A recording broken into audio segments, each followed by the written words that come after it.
پھر 27 سے 31 نمبر آیت میں حابیل اور قابیل کا قصہ ہے. یہ آدم علیہ السلام کے 2 بیٹے تھے. اصول یہ تھا کہ جب بی بی حوا رضی اللہ تعالی عنہا کے ہاں ولادت ہوتی تو ٹوئنز ہوتے تھے، ایک لڑکا ایک لڑکی. پھر جب اگلی ولادت ہوتی پھر 2 بچے ہوتے، ایک لڑکا ایک لڑکی. جو ایک حمل سے پیدا ہوتے تھے وہ آپس میں بہن بھائی ہوتے تھے اس زمانے کی شریعت کے اعتبار سے. پھر جو دوسرے حمل سے پیدا ہوتے وہ آپس میں بہن بھائی لیکن پہلے والوں کے لیے اجنبی.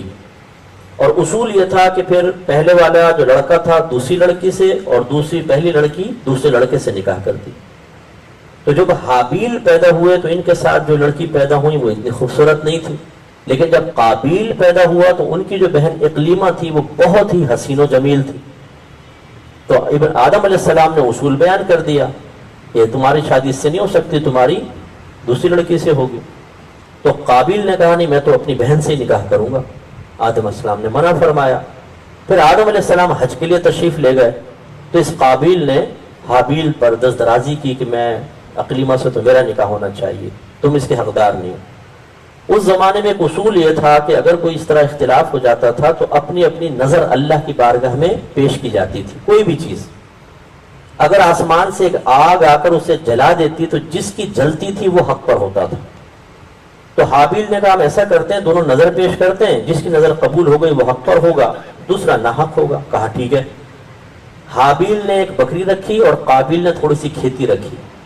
اللہ آگ آئی اور بکری کو جلا دیا تو حابیل کا حق ہونا ثابت ہوا، لیکن قابیل باز نہ آیا اور اس نے اپنے بھائی کو قتل کر دیا. اور پھر اس کو ایک کوے کو دیکھا کہ وہ کسی اپنے کوے کو دفنا رہا تھا تو اس طریقے سے اپنے بھائی کو دفنایا اور بعد میں وہ پچھتاتا رہا. اور اس پہ نحوست یہ طاری ہوئی کہ یہ وہاں سے چلا گیا اور بت پرست بن گیا تھا. کہتے ہیں کہ سب سے پہلے اس نے بت ایجاد کیے تھے اور بت پرستی شروع کی تھی. تو یہ اس میں یہ 27 سے 31 تک اس میں واقعہ ہے.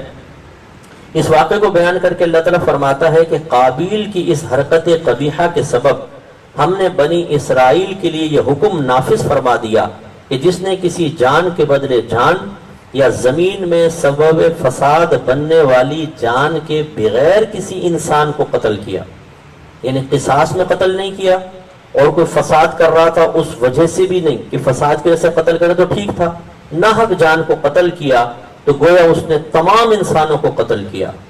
اور جس نے قتل اور دیگر ہلاک کرنے والے امور سے رکتے ہوئے ایک جان کو بھی سامان زندگی فراہم کیا تو گویا اس نے سب لوگوں کو زندگی بخشی. اس کا مطلب اگر ایک مسلمان کو کسی ایک شخص کو ناحق مارا جاتا ہے تو اتنا بڑا وبال ہے جسے سب کو جان سے مار دیا ہو، اتنا بڑا گناہ ہوتا ہے اس کا. اس کے بعد 54 نمبر آیت میں اللہ تعالیٰ نے فرمایا اے ایمان والو